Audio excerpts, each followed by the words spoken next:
పరిశుద్ధ లేఖన గ్రంథంలో నుండి పరిశుద్ధాత్మదేవుడు మాట్లాడుచున్నటువంటి మాట. ఈ నూతన సంవత్సరంలో దేవాతి దేవుడు మనతో మాట్లాడుతున్నటువంటి సంగతులు ఏమిటి? మనకేమైనా జాగ్రత్తలు చెప్తున్నాడా? ఏమైనా సరిచేసుకోవాల్సినటువంటివి ఉన్నాయా? ఏమైనా చక్కదిద్దుకోవాల్సినటువంటి పనులు ఏమైనా ఉన్నాయా? ఉంటే వాటిని మనం ఎలాగ చక్కదిద్దుకోవాలి? ఏమైనటువంటి దేవుని బిడ్డలారా, గడిచినటువంటి 2025వ సంవత్సరంలో, నేనైతే ఇప్పుడు 2026లో ఉన్నాను. మీరు కూడా 26లో ఉన్నారా? రైట్. గడిచినటువంటి సంవత్సరంలో ఒకవేళ నీ దగ్గర ఉన్నటువంటి అలవాట్లు కావచ్చు, పద్ధతులను కావచ్చు, ఏవైనా మరి దుర్వ్యసనాలు కావచ్చు, ఏదైనా సరే వాటిని ప్రభువైనటువంటి దేవుడు వాక్యము ద్వారా ఏం మాట్లాడి మనల్ని బలపరుస్తున్నారు అన్నటువంటి దాన్ని హెబ్రీయులకు రాసినటువంటి పత్రిక 6వ అధ్యాయము 11వ వచనాన్ని చదువుకొని ముందుకు సాగుదాం. మీరు మంత్యులు కాక విశ్వాసము చేతను ఓర్పు చేతను వాగ్దానములను స్వతంత్రించుకొని వారై, వాగ్దానమును స్వతంత్రించుకున్నటువంటి వారిని పోలి నడుచుకున్నట్లుగా మీలో ప్రతివాడును మీ నిరీక్షణ పరిపూర్ణమగు నిమిత్తము మీరిది వరకు కనబరిచినటువంటి ఆసక్తిని కుదమట్టుకు, అంటే ముగింపు వరకు కనబరచవలేనని అపేక్షించుచు ఉన్నాము. వాగ్దానం అన్నటువంటిది స్వతంత్రించుకోవాలంటే ఏం చేయమని బైబిల్ చెప్తుందయ్యా అంటే, ఏం చేయమని చెప్తుందయ్యా అంటే, విశ్వాసమునందు నిరీక్షణ కలిగినటువంటి ఆ స్థిరత్వాన్ని కలిగి ఉండాలని చెప్తుంది. మొదటి పాయింట్. రెండో పాయింట్ ఏం చెప్తుందంటే, వాగ్దానమును నెరవేర్చబడాలంటే నీ జీవితంలో ఓర్పు కలిగి ఉండాలని చెప్తుంది. దేవునికి స్తోత్రం కలుగును గాక. మూడవ భాగం ఏమని మాట్లాడుతుందంటే, నిరీక్షణ కలిగి ఉండాలని మాట్లాడుతుంది. ఆ తర్వాత పరిపూర్ణమగు నిమిత్తము మీరిది వరకు కనబరిచినటువంటి ఆసక్తిని తుదమట్టుకు కనబరచవలేను. హల్లెలూయా. ప్రియమైనటువంటి దేవుని బిడ్డలారా, ఈ తీసుకున్న వారికి తీసుకోనటువంటి వారికి మధ్య వ్యత్యాసం ఏంటిదయ్యా అంటే, తీసుకున్నటువంటి వారు ఒక్కొక్కరు 4 సంవత్సరాలు, 5 సంవత్సరాలు, 6 సంవత్సరాలు, 2 సంవత్సరాలు, 1.5 సంవత్సరము, 6 నెలలు అలాగా కాల వ్యవధి ఉంది. తీసుకున్నప్పుడు ఎలాగ ఉంటారయ్యా అంటే, యేసుక్రీస్తు ప్రభుల వారు లేకపోతే నేను లేను, యేసుక్రీస్తు యొక్క ప్రార్థన మందిరానికి వెళ్ళకపోతే నాకు అసలు ఊపిరాడదు, హల్లెలూయా అన్నట్టుగా ప్రవర్తిస్తూ ఉంటాము. అవునంటారా కాదంటారా? మొదట్లో చాలా ఆసక్తిగా ఉంటాం, పరిశుద్ధాత్మను పొందుకోవాలని ఆతృత, దేవుని యొక్క ఔన్నత్యాన్ని మనం చాటాలని, సువార్తను ప్రకటించాలని, ఏమండి ఎన్నెన్నో తీర్మానాలు తీసుకుంటాం. నేను ఇలా ఉండాలి, నేను సాత్వికంగా ఉండాలి, మంచి సుగుణాన్ని కలిగి ఉండాలి, మంచి ప్రేమను కలిగి ఉండాలి, సంతోషమును కలిగి ఉండాలి, నేను అనేక మందికి ఈ సత్య సువార్తను తెలియపరచాలి అన్నటువంటి ఒక మంచి తీర్మానంలో ఉంటాం. ఎప్పుడు? రక్షణ తీసుకున్నటువంటి మొదట్లో. రక్షణ ఎందుకు తీసుకుంటాం అంటే, మనలో ఉన్నటువంటి ఈ లక్షణాలన్నిటిని బట్టి ఆసక్తి కలిగి రక్షణ తీసుకుంటాం. అది తీసుకున్న తర్వాత ఇలాంటి లక్షణాలు కలిగి ఉండి ముందుకు సాగుతూ ఉంటాం. ఈలోపు ఒక చిన్నపాటి సమస్య వస్తుంది, ఈలోపు ఒక చిన్నపాటి అనారోగ్యం వస్తుంది, ఈలోపు చిన్నపాటి అప్పు వస్తుంది, ఈలోపు ఏదో ఒక సమస్య, నిన్ను బలహీనపరిచేటువంటి సమస్య వచ్చినప్పుడు వాటన్నిటిని బట్టి మొదట్లో నువ్వేమైతే అనుకున్నావో, మొదట్లో నువ్వేమైతే చేయాలని ఆసక్తి ఉన్నావో, మొదట్లో నువ్వేమైతే చేయాలని ముందుకు నాలుక మీద చేయి వేశావో అవన్నీ మరిచిపోతామట. మీరు మధ్యులు కాక విశ్వాసము చేతను విశ్వాసము చేతును ఓర్పు చేతను ఓర్పు చేతను వాగ్దానములను స్వతంత్రించుకుని వాగ్దానములను స్వతంత్రించుకున్నటువంటి వారుగా పోలి నడుచుకున్నట్లుగా మీరు ఉండి పోలి నడుచుకోవాలి. వీళ్ళ ప్రతివాడును ఆ ఈ నిరీక్షణ పరిపూర్ణమగు నిమిత్తము మీ నిరీక్షణ అంటే మీరేమైతే అనుకున్నారో ఆ నిరీక్షణ పరిపూర్ణమయ్యేటువంటి వరకు, అయ్యో 2024లో ఇది కంప్లీట్ కాలేదే అంటే ఇంకా కాదేమో అనుకోమాకండి. 2025లో అనుకున్నాం కాలేదు, అదే ఇది కాదేమో అనుకోమాకండి. దాని యందు నిరీక్షణ ఉంచండి. అలాగే నిరీక్షణ ఉంచినటువంటి ఒక గొప్ప వ్యక్తి మనకు కనబడుతున్నారు. ఎవరైనా అబ్రహామయ్య గారు. అబ్రహామయ్యకు యవన కాలంలో వాగ్దానం చేశాడు. ఏమని? నాయనా, నేను చూపించిన ప్రాంతానికి నువ్వు వెళ్తే నీ సంతానమును ఆకాశ నక్షత్రముల వలె ఇసుక రేణువుల వలె ఆశీర్వదిస్తాను అని చెప్పాడు. చెప్పినప్పుడు తన తండ్రిని, తన కుటుంబ సభ్యులను, అన్నదమ్ములను, అక్క చెల్లెలను, స్వజనులను, సొంత గ్రామాన్ని మొత్తాన్ని విడిచిపెట్టి తనకు కలిగినటువంటిది తీసుకొని బయలుదేరాడు. ఆయన చెప్పినట్టు బయలుదేరాడు. బయలుదేరినటువంటి అబ్రహామయ్య జీవితంలో ఆ బయలుదేరిన సంవత్సరము, 2వ సంవత్సరము, 4వ సంవత్సరము, 6వ సంవత్సరము, 10వ సంవత్సరము ఆయన చెప్పిన వాగ్దానము నెరవేర్చబడాలి. అవునా కదా? పంపించింది ఎవరు? ఆయనే కదా. ఏమన్నాడు? నేను చూపించినటువంటి ప్రాంతానికి నువ్వు వెళ్తే నిన్నును నీ సంతతిని నేను ఆశీర్వదిస్తాను. ఎలాగా? ఆకాశ నక్షత్రముల వలె ఇసుక రేణువుల వలె ఆశీర్వదిస్తానని చెప్పాడు. కానీ 10 సంవత్సరాలు అయిపోయింది. జరిగిందా? మీ లెక్క ప్రకారము గడిచిన ఏడాది జరగకపోతే అది జరగదనే కదా అర్థం. పోయిన సంవత్సరంలో నేను పరిచర్య చేయాలి అని అనుకున్నావు, చేయలేకపోయావు. నేను సువార్త చేయాలి అని అనుకున్నావు, చేయలేకపోయావు. హల్లెలూయా. అవునా కదా? నేను బోరు వేయాలనుకున్నావు, వేయలేకపోయావు. నేను మందిరానికి ఆరంభంలో వచ్చి సేవ చేయాలి అనుకున్నావు, చేయలేకపోయావు. అంటే దాని అర్థము ఆ తీర్మానము ఆ సంవత్సరానికి సంబంధించింది అని కాదు.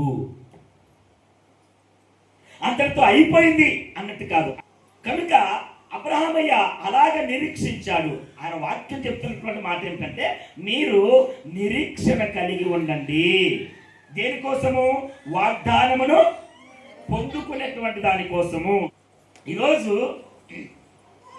దేవుడు చేస్తున్నటువంటి ఈ వాగ్దానం అన్నటువంటిది నెరవేర్పులోనికి వచ్చేంత వరకు మీరేం కలిగి ఉండాలి?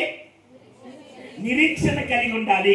గడిచినటువంటి సంవత్సరంలో చేసినటువంటి వాగ్దానము నెరవేరేంత వరకు నిరీక్షణ కలిగి ఉండాలి. దేవునికి మహిమ కలుగును గాక. నిరీక్షణ కలిగి ఉండడం అన్నటువంటిది సాదాసీదా పని అయినటువంటిది కాదు. అబ్రహామయ్య నిరీక్షించాడు. ఎంత మేరకు? పాపము తన యవనమంతా ఉడిగిపోతుంది. అవునా? తన యవనమంతా ఉడిగిపోతుంది. అతడు బహువృద్ధుడుగా మార్చబడ్డాడు. శారమ్మకు ఒక్క మాటలో చెప్పాలంటే, శారమ్మకు సర్వసాధారణంగా ఇది అడగాల్సినటువంటి ప్రశ్నే కనుక అడుగుతున్నాను. స్త్రీతత్వము ఎప్పుడు నిలిచిపోతుంది? స్త్రీకి ఇంచుమించు ఒక 55 నుంచి 60 సంవత్సరాల పైబడి ఉన్నటువంటి వారికి అలాంటి లక్షణాలు అన్నటువంటి ఉంటాయి. అవునా కదా? అవునా కదా? అలాగా శారమ్మ గర్భము ఫలించడానికి మూలం అయినటువంటి స్త్రీతత్వం అన్నటువంటిది కూడా నిలిచిపోయింది. ఇంకా అబ్రహామయ్యేమో ముసలుడైపోయాడు, శారమ్మేమో స్త్రీతత్వం కూడా నిలిచిపోయింది. ఇప్పుడు వాళ్ళ దగ్గరికి వచ్చి, అయ్యా ఆ రోజు నీకు వాగ్దానం చేశాను కదా, ఇప్పుడు నేను నీకు సంతానాన్ని ఇస్తున్నానంటే శారమ్మ వెకిలి నవ్వింది. బాగా వయసులో ఉన్నప్పుడు సంతానమి అని మేము ఎదురు చూస్తే వేయకుండా ముసిలోనమైపోయి స్త్రీతత్వమే నిలిచిపోయినటువంటి సందర్భంలో వచ్చి నేను మీకు కుమారుని ఇస్తానంటే మేము నమ్మాలా? చేసే దేవుడు అయితే 30వ ఏటనో 40వ ఏటనో 50వ ఏట చేయొచ్చు కదా. అంటే ఇంచుమించు 60-70 సంవత్సరాలు నువ్వు ఇచ్చేటువంటి సంతానం కోసం నేను ఎదురు చూశాను. కానీ నువ్వు ఇచ్చావా? ఇవ్వలే. ఇప్పుడు వచ్చేయమంటున్నావు, నేను నిన్ను ఆశీర్వదిస్తానని చెప్తున్నావు. నమ్మశక్యమైన మాటేనా? నమ్మశక్యమైన మాటేనా? అబ్రహామయ్య ముసలోడైపోయా, శారమ్మ స్త్రీతత్వం నిలిచిపోయా, ఎలాగ సంతానం కలుగుతుంది అన్నటువంటి విధంగా వెకిలి నవ్వు నవ్వింది శారా. దూత అడిగింది, అమ్మా ఎందుకని అది నవ్వుతున్నావు నువ్వు, ఎందుకని నవ్వుతున్నావు నువ్వు అంటే, ఏమి లేదని అబద్ధం ఆడింది కానీ నిజాయితీగా ఆ మాటను ఒప్పుకోలేదు. హల్లెలూయా చెప్పాలి గట్టిగా, హల్లెలూయా. నిజంగా ఒప్పుకోవడం అన్నటువంటిది సాదా సీదా అయినటువంటి పని కాదు. ఇంకా నా ప్రేమైనటువంటి దేవుని బిడ్డలారా, ఈరోజు దేవుడు నీతో చేయబోతున్నటువంటి వాగ్దానము ఈ సంవత్సరానికి సంబంధించింది మాత్రమే కాదు, ఈ 12 నెలలకు సంబంధించినటువంటిది కాదు. వింటున్నావా? గడిచినటువంటి సంవత్సరాలలో చేసినటువంటి వాగ్దానాలని ఆ సంవత్సరాలకు ఆ నెలలకు సంబంధించినటువంటి మాత్రమే కాదు. దేవుడు కొన్ని వందల వాగ్దానాలు నీ కోసం పొందుపరిచి పెట్టాడు. అవన్నీ కూడా నీ జీవితంలో నెరవేర్పులోనికి వస్తాయి. అబ్రహాము జీవితంలో వచ్చినటువంటి నెరవేర్పు నీ జీవితంలో ఎందుకు రాదు? దేవుడు తన వాగ్దానం నెరవేర్చడానికి నీ వయస్సు, నీ గర్భమో, వింటున్నారా, లేకపోతే నీ పనో, నీ శక్తో, నీ బలమో, ఇవేమి అక్కర్లేదు దేవునికి. అలాగా అక్కరుంటే అయితే శారమ్మ స్త్రీతత్వాన్ని మరలా నిలబెట్టగలిగిందాలి, కానీ అవసరం లేదు. మీదటి సంవత్సరానికి వచ్చేసరికి శారా ఇస్సాకును కనెను. చెప్పబడదామా? దేవునికి మహిమ కలుగును గాక. ఉన్నటువంటి ఆ బాధ కానీ, బలహీనత కానీ, అనారోగ్యం కానీ, వాటెవర్ ఏదైనా సరే అవి నీకు మాత్రం కష్టం కానీ దేవునికి మాత్రము కష్టం కాదు. కనుక మొదట నువ్వు ఏ ఆసక్తిని కనబర్చావో తుద మట్టుకు నువ్వు అదే ఆసక్తిని కనబరచాలి. మొదటి మాట సామెతల గ్రంథం 3వ అధ్యాయం 7వ వచనం. నేను జ్ఞానిని కదా నువ్వు అనుకొనవద్దు, యెహోవా యందు ఏం కలిగి ఉండాలి? భయభక్తులు కలిగి చేసేటి అన్ని చల్లని పనులు, నువ్వు చేసేటి అన్ని పనికిమాలిన పనులు, నువ్వు చెప్పేదంతా కూడా సోది ముచ్చట్లు. వింటున్నారా? నువ్వు జ్ఞాని అన్నట్టుగా మాట్లాడవాకు. యెహోవా యందు భయము మరియు భక్తిని కలిగి ఉండాలి. చెప్పట్లు కొట్టండి ఒకసారి. యెహోవా యందు భయమును మరియు భక్తిని కలిగి ఉండాలి. యెహోవా యందు భయమును మరియు భక్తిని కలిగి ఉండాలి. ఒక ఇంట్లో యేసు ప్రభువును నమ్ముకున్నటువంటి ఆవిడ భార్య ఉండి, ఒకవేళ భర్త నమ్ముకోలేదనుకో, ఈడు సకలమైనటువంటి దుర్మార్గం పనులు చేసి వస్తాడు, ఈ అమ్మాయి ఏమనకూడదు. ఒకవేళ పైపెచ్చుగా ఒకవేళ వచ్చినప్పుడు, ఏమయ్యా అలా తాగుతున్నావు అంటే, నువ్వు యాంటికి ప్రార్థనకు పోవడం సరిపోయిందా? అర్థమవుతుంది నా మాట? నువ్వు యాంటికి ప్రార్థనకు పోవడం, మళ్ళీ సంఖ్యలో బైబిల్ పెట్టుకోబోతావే. ఏమన్నది ఆయమ్మ? ఏమన్నది? ఎందుకయ్యా ఇలాంటి చేష్టలు చేస్తున్నావు, వద్దయ్యా అన్నది. మళ్ళీ పొద్దున చేసినట్టు ఇటు గుణగం అని చెప్పిందా నీకు? ఎంత దుర్లభమైనటువంటి మాటలు. ఇంకొక ఆమంటది, భర్త ఒకవేళ రక్షింపబడి భార్యగా రక్షింపబడలేదనుకో, ఈ అమ్మ అన్ని తీట పంచాయతీలో చేస్తుంటది, ఇలా గీర్తా అంటది, ట్రిక్కా ట్రిక్కా ట్రిక్కా అని. ఎంతసేపు కనుక ఓర్పు ఉంటుంది. ఓర్పు లేక ఏంది నీదని 4 సరుసులుగా దీనికైనా నువ్వు పాత్ర పోయింది, సిగ్గులాగా మళ్ళీ రోజు పాత్ర పోతుంది, యాటికి నువ్వు పాత్ర పోవడం అంటది. హల్లెలూయా చెప్పాలి, హల్లెలూయా. ప్రేమైనటువంటి దేవుని బిడ్డలారా, రక్షింపబడినటువంటి నీవు ఏం కలిగి ఉండాలి? భయము మరియు భక్తి కలిగి ఉండాలి. భయము మరియు భక్తి కలిగి ఉండాలి. యేసు ప్రభు అంటే నీకు భయం ఉండాలి, యేసు ప్రభు అంటే నీకు భక్తి ఉండాలి. ఈ వాగ్దానం ముట్టిగా అట్టముక్క తీసుకున్నంత మాత్రాన ఇది నాదే, నా అబ్బాయి సొత్తు అనుకునే దానికి అవకాశం లేదు.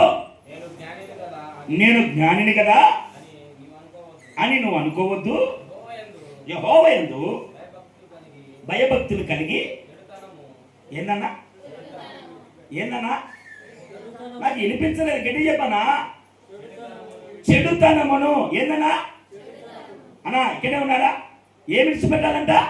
చెడుతనమును విడిచిపెట్టాలి. నువ్వు జ్ఞాని మాదిరి మాట్లాడినావు చూడు, నేను ఇది తప్పక ఇంకా నాకు ఏ అలవాటు లేదు, నేను ఇది తప్పక ఏది చేయలేదు, నేను ఇది తప్పక ఓ పెద్ద ఏమో సైంటిస్ట్ మాదిరి మాట్లాడావు కదా, ఆ చెడు పనిని నువ్వు మానుకోవాలి. దేవునికి మహిమ కలుగును గాక.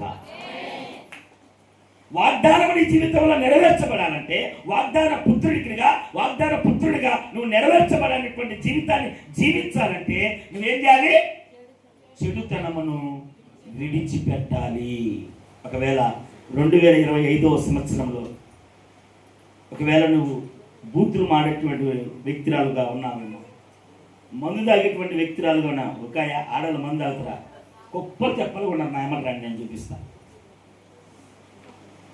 లేదా డ్రగ్స్, రకరకాలైనటువంటివి అలవాట్లు ఒకవేళ 2025 సంవత్సరంలో నీకు ఉన్నావేమో, నా ప్రభు చెప్తున్నాడు వాటిని మానుకోవాలి. హల్లెలూయా చెప్పాలి. హల్లెలూయా. ఏం మానుకోవాలి?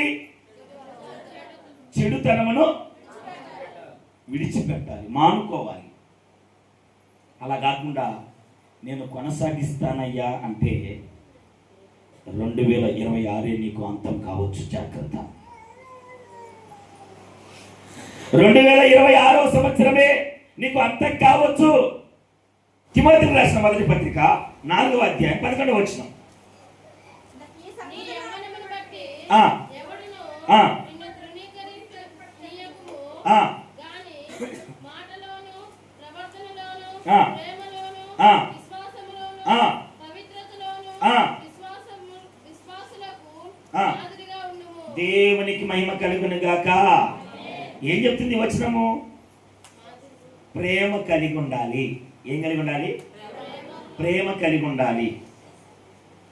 మాదిరికరంగా ఉండాలి. ప్రేమ కలిగి ఉండాలి. ఈనాడు చాలా కుటుంబాలలో బాగా గందరగోళమైనటువంటి గొడవలు భార్య భర్తల మధ్య జరుగుతున్నాయంటే ప్రేమ ఉందనా లేదనా? మంచిగా ఉన్నటువంటి కుటుంబాలలో గొడవలు జరుగుతున్నాయంటే అర్థం ఏమిటి? ప్రేమ కలిగి ఉన్నారనా లేరనా? కలిగి ఉన్నారనా? హల్లెలూయా స్తోత్రం. కలిగి ఉంటే గొడవలు వచ్చాయా? వాక్యం చెప్తుంది ఆ ప్రేమ తప్పిదమును ఏం చేస్తుంది? దాచిపెడుతుంది. ప్రేమ తప్పిదమును దాచిపెడుతుంది. మరి ఇప్పుడు ప్రేమ ఉన్నట్టా లేనట్టా? కోర్టు దగ్గర ఒక 10 కేసులు వాదన జరుగుతున్నాయంటే మ్యాక్సిమం అందులో 6 నుంచి 7 కేసులు డివోర్స్కి సంబంధించినటువంటి ఉంటున్నాయట. భార్య భర్తల మధ్య గిట్టక, అబ్బాయి చేసే పనులు అమ్మాయికి నచ్చక, అమ్మాయి చేసే పనులు అబ్బాయికి నచ్చక గొడవలు స్టార్ట్ అయ్యి నువ్విట్టా నేనిట్టా అని చెప్పి విడాకులు దాకపోయినటువంటి కుటుంబాలు కోకొల్లలుగా ఉన్నాయి. ఇప్పుడు వారి మధ్య ప్రేమ ఉందని అర్థము. అందుకే నా ప్రేమైనటువంటి దేవుని బిడ్డలారా, మీ భర్తలను మీరు ప్రేమించాలి, మీ భార్యలను మీరు ప్రేమించాలి. హల్లెలూయా చెప్పాలి. హల్లెలూయా. ఎలాగో తెలుసా? ముదిమి వచ్చేంత వరకు, నీ ఓర్పు సన్నగిల్లేంత వరకు, నీకు భయంకరమైనటువంటి శోధన ఎదురైనా సరే నువ్వు ప్రేమించగలగాలి. యేసుక్రీస్తు ప్రభుల వారు ఆ ప్రేమను చూపించడానికి ఈ లోకానికి వచ్చాడు. ఒకటి తక్కువ 40 కొరడా దెబ్బలు కొట్టారా? శిలువమాను మోపించారా? తన అంగీని చీట్లు వేసుకున్నారు, అంత హేళన చేశారు, ముఖం మీద ఉమ్మి వేశారు. ఏమండి, ఇన్ని జరుగుతున్నా కూడా ఆయన్ను కొట్టి కొట్టి కొట్టి చర్మం అంతా నాగేటి సల్లవలి దున్నబడిన రీతిగా దున్నబడి ఆ వచ్చినటువంటి రక్తము, ఆ దెబ్బల నుండి వచ్చినటువంటి రక్తము అంగికి అతుక్కుపోయి ఉంటే వాళ్ళు మట్టితనముగా లాగితేనట ఆ చర్మము ముద్దలుగా ఉన్నటువంటిది ఈ అంగితో పాటు పేర్కొని వచ్చిందంట. అంతగా హింసించినటువంటి బిడ్డల కొరకు ఆయన ఏం ప్రార్థన చేసినా తెలుసా? తండ్రి, వీరేం చేయించున్నారు, వీరి దగ్గర వీరి అపరాధములను క్షమించుము. ఏం మాట అండి ఆ మాట! హల్లెలూయా! ఈ నూతన సంవత్సరంలో ప్రభు నీకు నేర్పిస్తున్నటువంటి మాట, ప్రేమ కలిగి ఉండండి. తల్లిదండ్రులు ప్రేమిస్తున్నారా? ప్రేమించేవారైతే అనాథాశ్రమంలో ఎందుకు పెడతారండి? కొలస్సీలు రాసిన పత్రిక 3వ అధ్యాయం 11వ వచనం. ఎవడైనను తనకు హాని చేసినని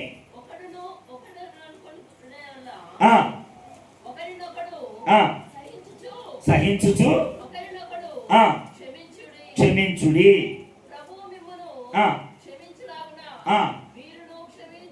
మీరును ఒకరికొకరు క్షమించుకోనండి. హల్లెలూయా! చెప్పాలి గట్టిగా, హల్లెలూయా! రెండో భాగం ఏంటిది? మూడో భాగం ఏంటిది?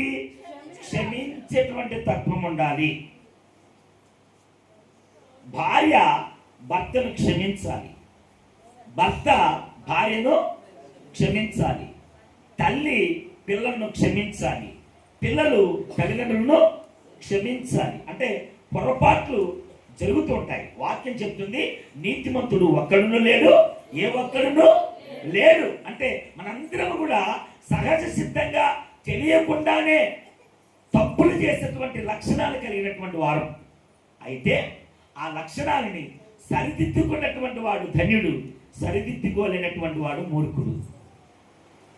సరిదిద్దుకున్నటువంటి వైనంలో, అమ్మా నేను మార్పు చెందాను, అయ్యా నేను మార్పు చెందాను, ఇక మీదట అలాగే ఉండను, నీ తల్లిని అలాగ మాట్లాడను, నీ తండ్రితో ఇలాగ ఉండను, హల్లెలూయా వింటున్నారా అని చెప్పినప్పుడు వెంటనే ఏం చేయాలి?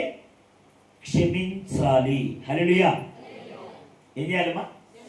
క్షమించాలి. ఆ మాట అన్నాక క్షమిస్తుంది తల్లి. క్షమించినాక పాపం ఈ కోడలు అన్ని పరిచర్యలు చేస్తుంది. ఒకరోజు ఏదో బలహీనతను బట్టి ఇంకొకటి అంశమును బట్టి కాస్తంత వీళ్ళిద్దరి మధ్య మళ్ళా నిప్పు రాజేసుకునేది. ఇప్పుడు ఈ గ్యాప్లో చూసినటువంటి మంచి ఉంటుంది కదా, మంచిగా చూసుకునేది అని చెప్పాను కదా, ఇదంతా కనపడకుండా నాకు తెలిసే నువ్వు ఆ రోజు రాన్నప్పుడే నాకు అర్థమైంది. హల్లెలూయా! అంటే ఆ విషయం ఇంకా మందిలో పెట్టుకోనుంది. క్షమించరా? క్షమించినప్పుడు ఏమైతుంది? యేసుక్రీస్తు ప్రభువు వారు మన తప్పులను క్షమిస్తేనట అవి తుడిచివేయబడతాయట. మరి అన్నడు జ్ఞాపకం చేసుకోడట. కానీ మనం జ్ఞాపకం చేసుకున్నామంటే అర్థము మనం ఇంకా క్షమించలేదని. హల్లెలూయా! చెప్పాలి గట్టిగా, హల్లెలూయా! ఒక ఆయన ఒకవేళ ఏదైనా రాంగ్ డైరెక్షన్లో వెళ్తున్నాడు అనుకోండి, ఇంకా మీకు అంత ఇబ్బందిగా చెప్పాల్సిన నాకు అక్కర్లేదు, మీకు అర్థమవుతుంది. ఒక భర్త రాంగ్ డైరెక్షన్లో వెళ్తున్నాడు, భార్య దాన్ని పసిగట్టి, అయ్యా ఇలా అయితే మన పిల్లలు మనము ఖరాబ్ అయిపోతాం, వద్దయ్యా అని చెప్పింది. చెప్తే ఆ భర్త తెలుసుకున్నాడు, నిజమే కదా, దీనివలన నా కుటుంబం నా సంసారం నాశనం అయిపోతుంది, ఇక మీదకి నేను చేయొద్దు అని ఒక తీర్మానం తీసుకున్నాడు. హల్లెలూయా! చెప్పాలి గట్టిగా, హల్లెలూయా! కానీ ఏదో సందర్భాన్ని బట్టి ఆ సైతాన్ ఆ పక్క నుంచి వస్తుంటే పాపం ఈయనంతటా ఈయన పోతానుడు, కన్నుండేది మామూలుగా చూడడానికే కదా, అట్టా ఎత్తి చూసింది అనుకో, నాకు తెలుసు నువ్వు మర్చిపోలేదని నాకు తెలుసు. ఇలాంటి వాళ్ళు కూడా ఉన్నారు. మరలా మొదటి తీసుకొని వచ్చి సంసారం పతనం చేసుకున్నటువంటి వారు ఉన్నారండి.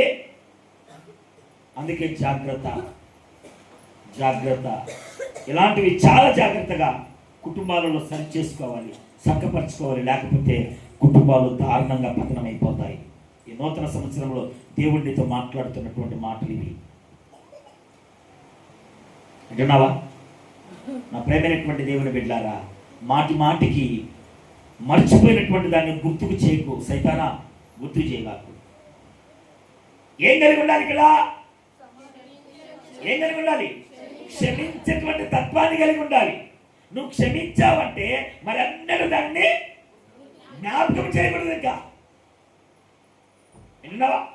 యేసుక్రీస్తు ప్రభువు వారు పరలోకపు ప్రార్థన నేర్పిస్తూ ఆ కింద చెప్పినటువంటి మాట, నువ్వు ఎవరినైతే క్షమిస్తావో అప్పుడు నిన్ను క్షమించబడును. నువ్వు క్షమించబడాలంటే నువ్వు క్షమించాలి. 34 సంకీర్తన 12వ చరణం. అలాంటి ఎవరైనా ఉన్నాడా? ఆ, మేలునందుచు ఆ, అనేక దినమున బ్రతుకుగోరువాడెవడైనా ఉన్నాడా? చెడ్డ మాటలు పలుకుకున్న నీ నాలుకను, ఆ, కపటమైన మాటలు పలుకోకుండా నీ పెదవులను ఆ. కాచుకొనుము. కీడు చేయటం మాని మేలు చేయము. ఏంటంట?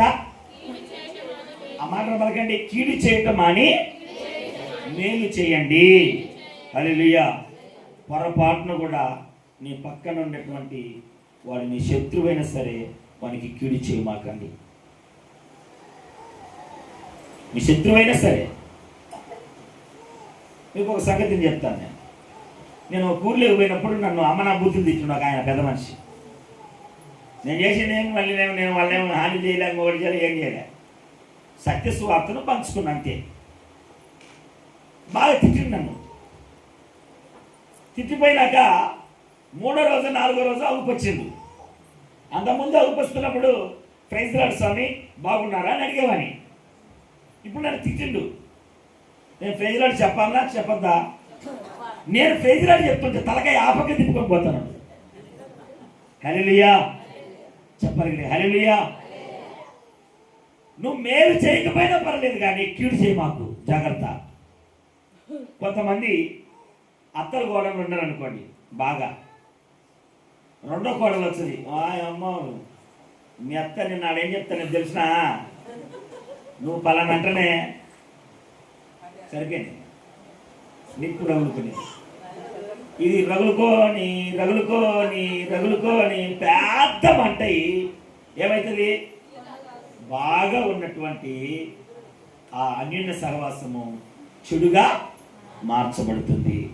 నీవు ఆదరించకపోయినా పర్లేదు, నీ అక్కను ఆదరించేటువంటి వారిని చెడపు మాకు. నువ్వు ఆదరించకపోయినా పర్లేదు నీ కోడల్ని, ఆదరించేటువంటి వారిని చెడపు మాకు. నువ్వు ఆదరించకపోయినా పర్లేదు నీ భర్తను, ఆదరించేటువంటి వారిని చెడపు మాకు. నువ్వు ఆదరించకపోయినా పర్లేదు నీ భార్యను, ఆదరించే వారిని చెడపు మాకు. హల్లెలూయా. మొదటిది ఏం కలిగి ఉండాలి?